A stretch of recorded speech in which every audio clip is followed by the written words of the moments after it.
시청자 여러분 안녕하십니까? 주말 뉴스 BGM원입니다. 올해 서울 모빌리티쇼의 흐름은 단연 전기차였습니다. 하지만 현대차는 수소차로 응수했습니다.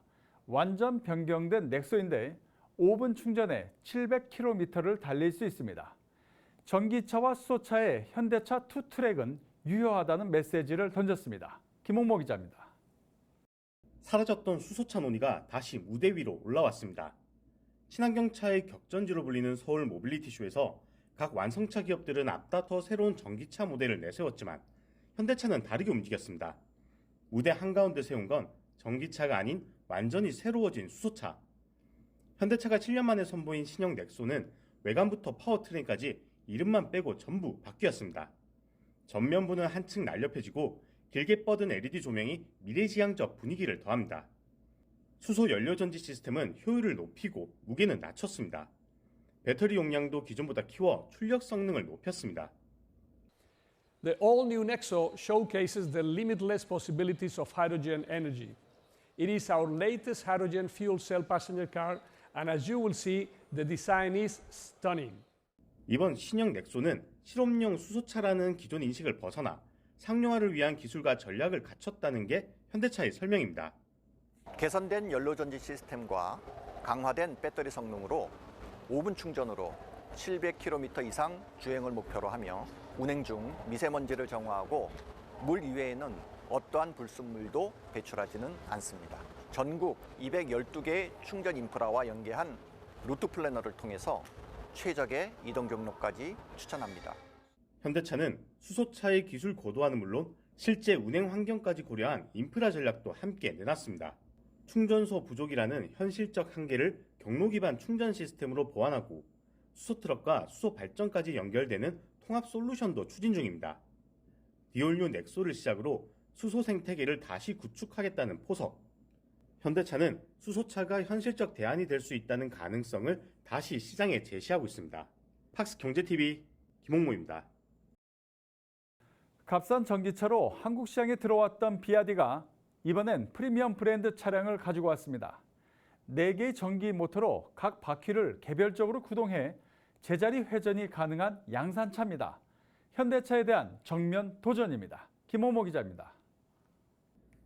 차체 위로 날개처럼 펼쳐지는 도어. 그 아래 낮게 웅크린 스포츠카가 관람객의 시선을 끕니다. 옆에는 길이만 5m가 넘는 대형 SUV 전기차가 묵직한 존재감을 드러냅니다. 서울 모빌리티쇼에 처음 참가한 중국 완성차 기업 비아디가 산화 고급 브랜드 양왕, 덴자, 포뮬러 바우를 전면에 내세웠습니다. 차종은 다양하지만 방향은 하나, 앞선 기술력을 알리겠다는 의도입니다. BYD는 한국 시장에서 승용 브랜드로서 출발선에 서 있습니다. 이번 서울 모빌리티쇼 참가를 통해 비로소 국내 자동차 산업의 진정한 일원으로서 국내 친환경차 시장에서 함께 성장할 동반자로서의 첫발을 내딛고자 합니다. 4개의 전기 모터를 이용해 각 바퀴를 따로 움직이는 SUV U8은 제자리에서 빙글 도는 탱크턴이 가능하며 우리를 달리고 타이어 하나가 없어도 시속 120km까지 달릴 수 있습니다. 스포츠카 모델 U9은 주변 보행자를 인식해 계기판에 표시하고 차량 인포테인먼트엔 한국어 문자 메시지가 자동 표기됩니다. 차체엔 한국 소비자들에겐 낯선 엠블럼과 한자 표기가 새겨져 있지만 부스를 찾는 발걸음은 꾸준히 이어집니다. 비아디는 현대차 부스 바로 옆에 전시장을 배치하고 시승 행사까지 운영하며 정면 승부 전략을 택했습니다. 今天，比亚迪已经在全国开设了15家销售网点。到今年年底的时候，我们会在韩国开设30家网点，服务广大的消费者朋友们。 기술과 가격 경쟁력에 자신감까지 갖춘 비아디의 행보. 국내 전기차 시장을 둘러싼 경쟁 구도는 한층 더 치열해지고 있습니다. 팍스 경제TV 김홍모입니다. 이번 모빌리티쇼에 참가한 HD 현대는 첨단 기술이 대거 탑재된 신개념 굴착기를 선보였습니다. 이를 통해 2030년 해외 누적 매출 70조 원 달성을 목표로 하고 있습니다. 임혜정 기자입니다.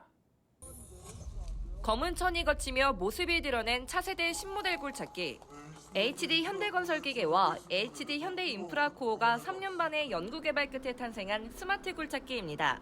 이번에 공개된 굴착기는 40톤급 현대 HX400과 24톤급 디벨론 DX240 두 가지 모델입니다.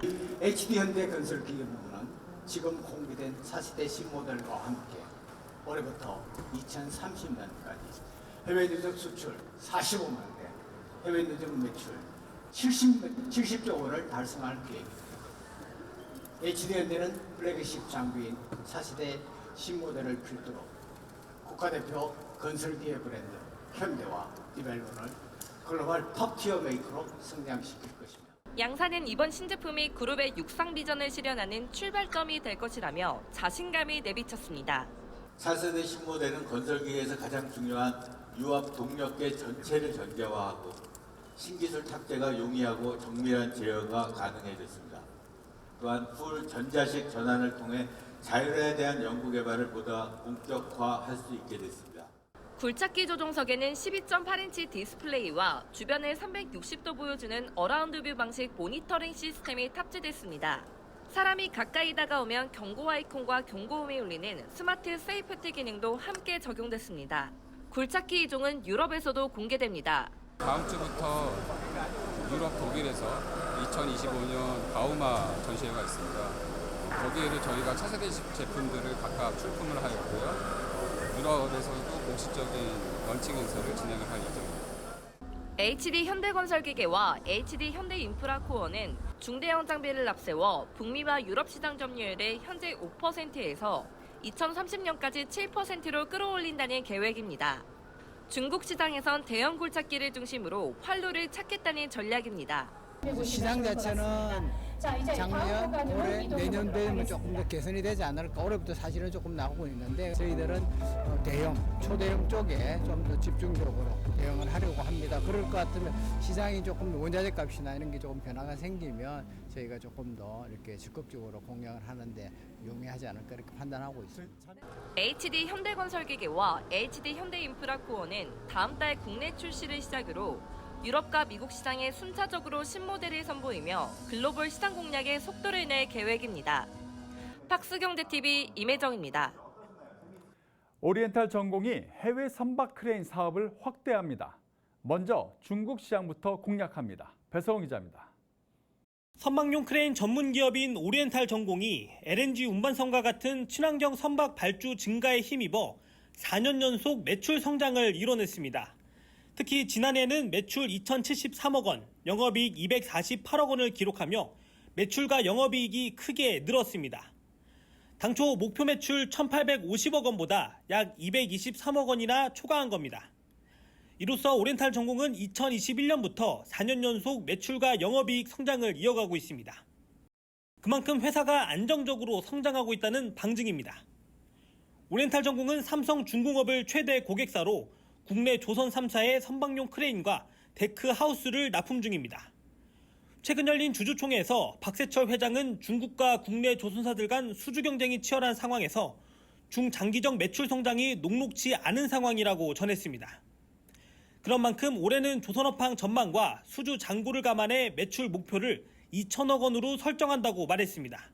중장기적으로는 크레인 사업의 해외 시장 진출과 연구개발 역량을 강화하겠다는 입장입니다. 박 회장은 해외 시장 진출을 확대하겠다면서 선박 건조 척수가 많은 중국 조선소 등 해외 조선소에 대한 시장 점유율을 확대하고 해외 방산용 특수 크레인 납품도 늘려가겠다고 밝혔습니다. 또 고부가 가치 제품 개발을 위해 부산 에코 델타시티 내 연구개발센터 건립을 위한 부지도 확보했다면서 연구개발센터 건립과 인력 확보로 친환경, 고기능성 제품을 개발할 것이라고 전했습니다. 오리엔탈 전공은 배당도 확대 시행해 주주가치 제고 노력도 이어가고 있습니다. 작년에는 보통주 한 주당 50원의 현금 배당에서 올해는 100억 원으로 상향했습니다. 회사는 배당금을 이달 22일 지급할 예정입니다. 팍스경제TV 배석원입니다. 헬시 프레저라는 말을 아시나요? 건강을 추구하는 동시에 즐거움을 잃지 않겠다는 의미입니다. 칼로리, 당, 카페인 등을 조절하는 거죠. 대상그룹이 이러한 건강식품 시장에 빠르게 대응하고 있습니다. 어떤 내용들이 있는지 김판수 기자가 취재했습니다. 건강을 추구하면서도 즐거움을 놓지 않겠다는 의미의 헬시 프레저. 헬시 프레저는 식단 관리와 운동을 단순한 의무가 아닌 즐거운 경험으로 만들겠다는 소비 트렌드를 말합니다. 간편하면서도 건강을 챙길 수 있는 식품으로 확산되며 특히 젊은 층 사이에서 주목받고 있습니다. 대상은 이러한 흐름에 발맞춰 기능성 식품 브랜드 피키타카를 출시했습니다. 피키타카는 초콜릿과 푸드쉐이크, 단백질바 등 다양한 제품군으로 구성했습니다. 현대인의 변화된 식습관과 헬시 플레저 열풍에 착안해 선보인 기능성 표시식품 브랜드 피키타카는 맛은 물론 건강과 트렌드까지 모두 갖춘 간편 호감식 브랜드입니다. 전문가들은 헬시 트레저 트렌드가 건강식품 시장의 성장 동력으로 작용할 수 있을 것으로 봤습니다. 건강과 연결지어가지고 몸매 관리들을 많이 하는 것 같아요. 그거를 하는 데 있어서 이제 식품이 너무나 중요하다라고 이제 생각을 하기 때문에 특정한 영양소를 이렇게 강화시키거나 뭐 그러한 이제 식품이 점점 이렇게 세분화돼가지고 앞으로는 많이 나오고 소비자도 원하고. 헬시 프레저 트렌드의 확산과 함께 건강식품 시장도 빠르게 확산되고 있습니다. 지난해 국내 건강식품 시장 규모는 약 6조 원에 달했으며 앞으로도 지속적인 성장이 예상됩니다. 대상은 이에 피키타카 브랜드 제품군을 지속적으로 늘려갈 계획입니다. 특히 기능성과 간편함을 동시에 강조하면서 온라인 채널과 편의점 유통망을 더욱 강화할 방침입니다. 피키타카는 일반 식품이지만 기능성을 갖춰 다양한 소비자들의 요구를 충족시키고 있습니다. 앞으로도 신제품 출시를 통해 피키타카 라인업을 더욱 확대해 나갈 계획입니다. 건강과 즐거움을 동시에 추구하는 트렌드가 이어지는 가운데 대상의 피키타카가 건강식품 시장에서 어떤 성과를 낼지 주목됩니다.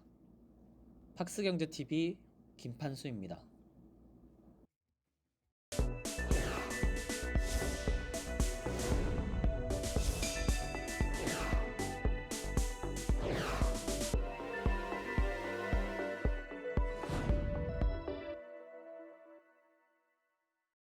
HLB 뉴로터브가 파킨슨병 치료제 개발에 도전합니다.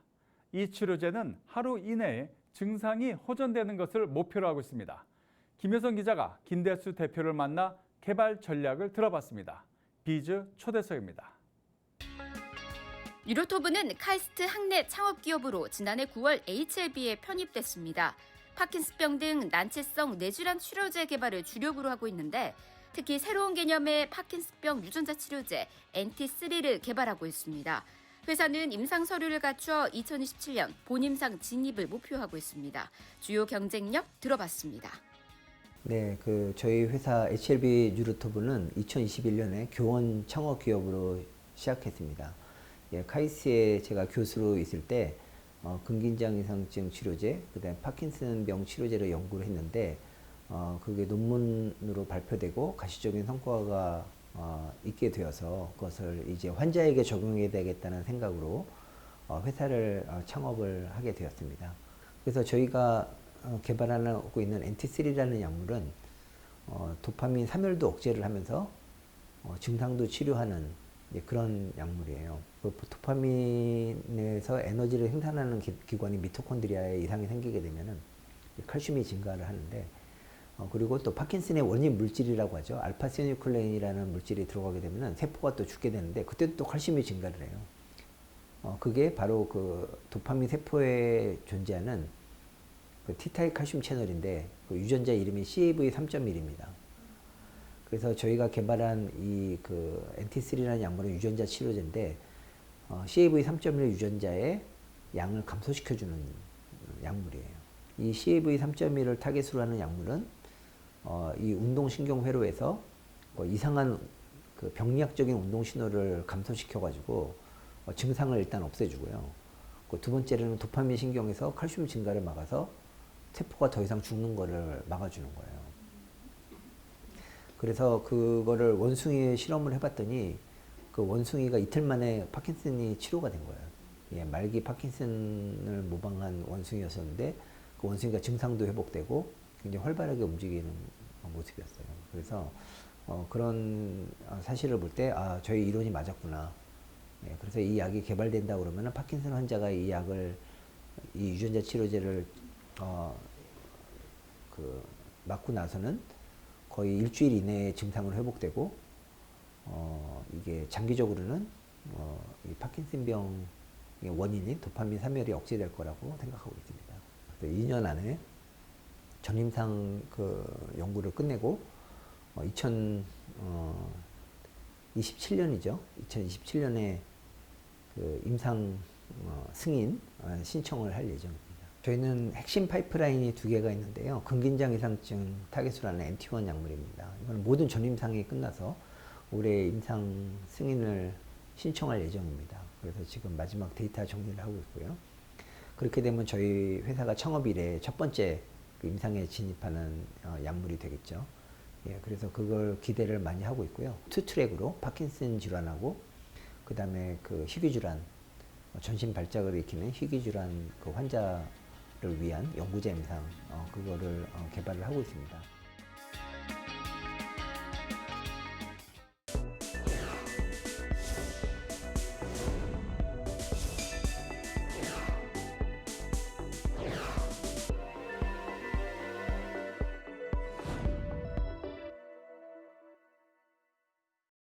최근 1인에서 3인 가구가 늘면서 아파트 면적의 공식이 변하고 있습니다.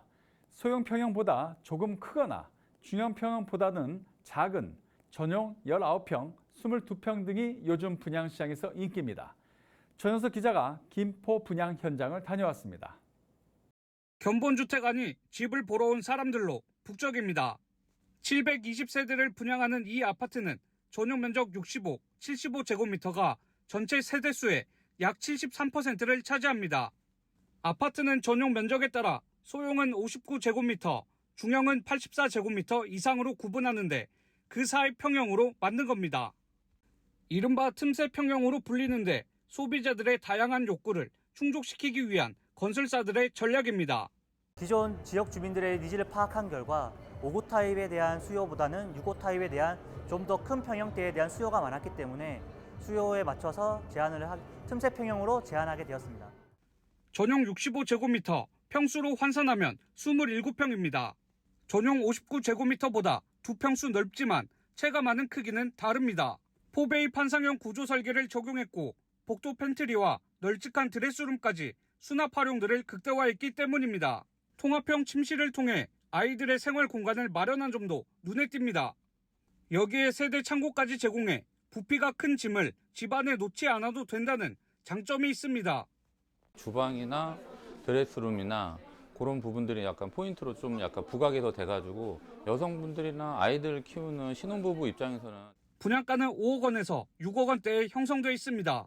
전용 84제곱미터에 비해 많게는 1억 3천만 원가량 차이가 납니다. 중형 평형 대비 크기는 다소 작지만 1, 3인 가구에겐 유리한 선택지가 되는 겁니다. 아무래도 뭐 대출 문제도 있고 하다 보니까 자금 부담이 크기 때문에 그래서 어쩔 수 없이 이제 그 면적을 줄여가는데 너무 낮춰가기에는 그래도 좀 아깝고 이런 이제 타겟이 되는 거죠, 말하자면. 중소형 아파트 시장에서 틈새 평형이 소비자에게 새로운 선택지로 떠오르고 있습니다. 팍스경제TV 전형섭입니다. 네 번째 인터넷 전문 은행에 도전하는 한국소은행이 소상공인만을 위한 첫 번째 은행이 되겠다는 비전을 제시했습니다. 어떤 새로운 금융 서비스를 제공할까요? 유수빈 기자입니다. 소상공인 전문은행을 기치로 내세운 한국소은행이 수신상품에 집중한 기존 인터넷 전문은행과 달리 여신상품 차별화에 집중하겠다고 밝혔습니다. 최근 한국소은행을 비롯해 소소뱅크, 포도뱅크, AMG 등 4곳이 제4 인터넷 전문은행 예비인가에 신청서를 냈습니다. 특히 은행을 포함해 보험사, 증권사, IT기업까지 컨소시엄에 참여하면서 한국소은행은 자본력과 기술력을 모두 갖췄다는 평가를 받고 있습니다. 한국소은행은 혁신적인 여신상품을 제공하기 위해 최대 주주 한국신용데이터의 데이터 경쟁력을 활용할 방침입니다. 금융을 잘하려면 신용평가를 잘해야 되고 신용평가를 잘하려면 데이터가 차별화된 형태로 확보되고 그것을 신용평가에 잘 활용할 수 있어야 됩니다. 한국신용데이터는 경영관리 서비스 캐시노트를 운영 중입니다. 전국의 200만 개 카드 가맹점 중 170만 개가 캐시노트를 쓰고 있어 점유율은 85%, 소상공인들의 거래 규모만 522조 원입니다. 한국소은행은 현행 소상공인 신용평가가 개인 신용점수 중심이기 때문에 한계가 있다는 점을 지적합니다. 이에 따라 대규모 데이터를 신용평가에 활용해 개인 신용점수만으로 알 수 없는 성공 가능성을 정확하게 파악할 수 있는 사업 역량 중심의 신용평가를 도입하겠다는 겁니다. 한국소은행은 한국신용데이터 그리고 한국신용데이터의 자회사인 한국평가 정보가 지난 10년 동안, 지난 5년 동안 소상공인 영역에서 사실상의 표준 경영관리 서비스로 자리를 잡고 수많은 은행들이 참여한 신용평가 회사를 운영하면서 쌓은 전문성을 기초로 자라낼 수 있는 이유가 기반이 확실하게 하나 있다고 생각을 합니다. 구체적으로 영업 개시 후 마련할 서비스로 공급망 금융, 대출이 아닌 자금 조달, 인공지능이 돕는 정책 금융, 뱅크가 아닌 뱅킹 서비스 등 4개 유형을 계획 중이라고 발표했습니다. 초기 자본은 3천억 원이며 전반적인 여수신 목표에 따라 자본 증자 계획을 세울 방침입니다. 제4 인터넷 전문은행 예비인가 여부는 민간 외부평가위원회 심사를 포함한 금융감독원 심사를 거쳐 6월 중 결정될 예정입니다. 박승경TV 유수민입니다. 여당 국회의원들과 여신금융업계 관계자들이 만났습니다. 이 자리에서 업계 관계자들은 카드사의 지급결제 전용계좌 허용 등 업계 경쟁력 제고를 위한 정책적 지원 방안을 요청했습니다. 이재인 기자입니다. 국회 정무위원회 소속 국민의힘 의원들과 여신금융업계 관계자들이 민생금융 지원 방안을 논의하기 위해 한자리에 모였습니다. 정무위 간사인 강민국 의원과 김상훈 의원, 이현승 의원, 그리고 정완규 여신금융협회 회장 등이 의견을 나눴습니다. 우선 국민의힘 의원들은 금융시장 불확실성에 대응할 수 있도록 국회의 몫을 충실히 해나가겠다고 다짐했습니다. 여신금융 협업은 사실 민간 소비의 핵심이라고 합니다. 그죠? 오늘 또 현장의 목소리를 들어서 실질적으로 우리 국회가 정무위원회가 여러분의 목소리를 듣고 또 입법화를 또는 정책적으로 어떻게 지원해야 될지를 사실 고민하는 또 자리를 갖고자 합니다. 정완규 회장도 여신금융업계와 금융산업 발전을 위한 정치권의 적극적인 지원을 부탁했습니다. 국회에서도 저희 여신금융업계가 중소기업과 서민에 대한 자금 공급 역할을 충실히 수행하고 혁신금융을 통해서 금융산업 발전에 기여할 수 있도록 많은 정책적 관심과 지원을 부탁드리겠습니다. 아울러 중소기업과 서민을 위한 자금 공급에 힘쓰겠다고 다짐했습니다. 저희 여신금융업계는 지급결제 서비스의 혁신, 중소기업과 서민에 대한 자금 공급, 혁신 기업에 대한 성장 자금 투자 등 민생 경제 안정과 국가 경제 활성화에 중요한 역할을 수행해 오고 있습니다. 또 비공개로 진행된 간담회에서 협회 측은 4가지 사안을 건의했습니다. 우선 카드업계가 지급결제 전용 계좌를 발급할 수 있도록 규제를 완화해달라고 제안했습니다. 지급결제 전용 계좌는 카드사가 직접 발행하는 계좌로 거래 과정과 비용을 줄일 수 있습니다. 이 밖에도 카드결제 범위 확대, 캐피탈 업계를 위한 자동차 금융 플랫폼 활성화, 신기술 금융사의 투자 범위 확대 등을 건의했습니다. 아울러 여신금융업계는 민생경제 안정을 기여할 수 있는 방안들을 마련하겠다고 약속했습니다. 박스경제TV 이재인입니다.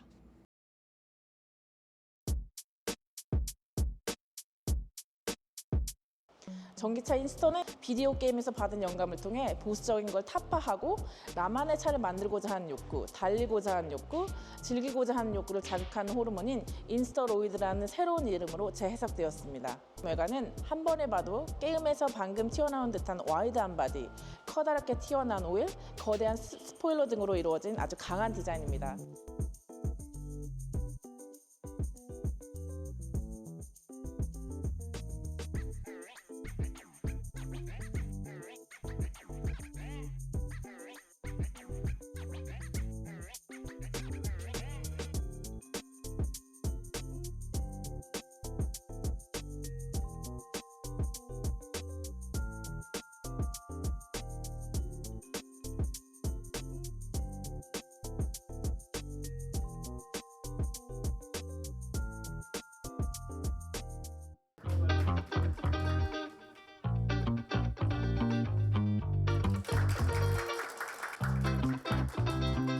이번 23차 세계 한인 비즈니스 대회는 사실 국내의 우수한 중소기업들을 해외에 진출할 수 있는 기회도 만들지만 세계의 708만의 그 재동포들이 보이는 그런 자리입니다. 아주 유명한 분이 이렇게 홍보대사를 맡아서 다시 한번 감사드립니다. 홍보대사로서 이번 대회에 참여해서 전 세계에서 오시는 많은 비즈니스맨들을 위해서 즐겁고 또 활기차게 열심히 할 수 있도록 저도 최선을 다하겠습니다.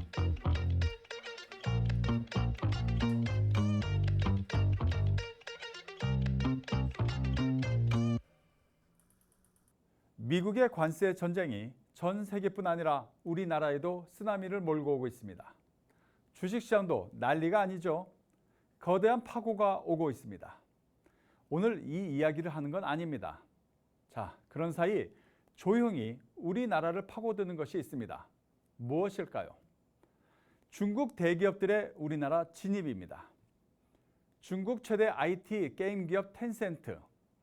그들은 우리나라 게임사뿐 아니라 방송, 일반 기업들의 엄청난 자금을 투입해 지분을 확보하고 있습니다. 이건 우리나라 통신 방송 시장을 장악해 보자는 거죠. 그 사실을 우리만 모르고 있을 뿐. 중국의 전기차 기업 비아디, 소형차로 우리 시장에 진입하더니 이제는 국내 모빌리티 쇼에서 그것도 중대형 대표 모델을 내놨습니다. 현대차와 한판 붙자는 거죠. 국내 자동차 시장도 위험하다, 이리 볼 수 있습니다. 그리고 중국의 전자제품 기업 샤오미, 최근 부쩍 기자 간담회를 많이 하고 있습니다. 휴대폰부터 세세한 이어폰까지 이건 삼성전자를 겨냥한 것으로 봐야겠죠. 왜 이렇게 중국이 물밀듯이 들어오는 것일까? 동북아 정세를 감안한 정치적인 요인, 그리고 한국 제품을 안방부터 깨야 한다는 그들의 마케팅 전술, 많은 것이 혼재되어 있습니다. 우리가 정치적으로 싸우고 있을 때 외세는 여지없이 들어오고 있습니다. 그러나 우리는 아무것도 대비하지 못하고 있습니다. 답답합니다. 앵커 생각이었습니다. 자, 오늘 여기까지 하겠습니다. 늘 최선을 다하겠습니다. 고맙습니다.